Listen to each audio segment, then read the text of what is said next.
So what's the experience so far? Super nice experience. You know, I am also a product of kindness of people before, and I think it's a perfect time to give kindness naman to the children. Super nice experience, especially charity works like this. OMG. I think Miss Kalayaan, the Miss International Queen Philippines ba? Siya ba yung...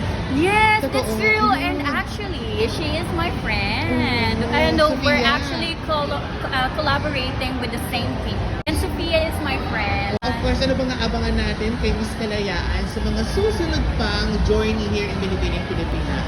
You know, I am currently working with a lot of good people in this kind of industry. And I'm so excited to show you what's we store already with this great people behind me. So stay tuned. Bakit ba kailangan si Miss Kalayaan isa sa manalo ng titles sa mga tayo sa Binibining Pilipinas? Nako, I would like to say that she is inspirational and have a story to tell. That is why abangan natin yan.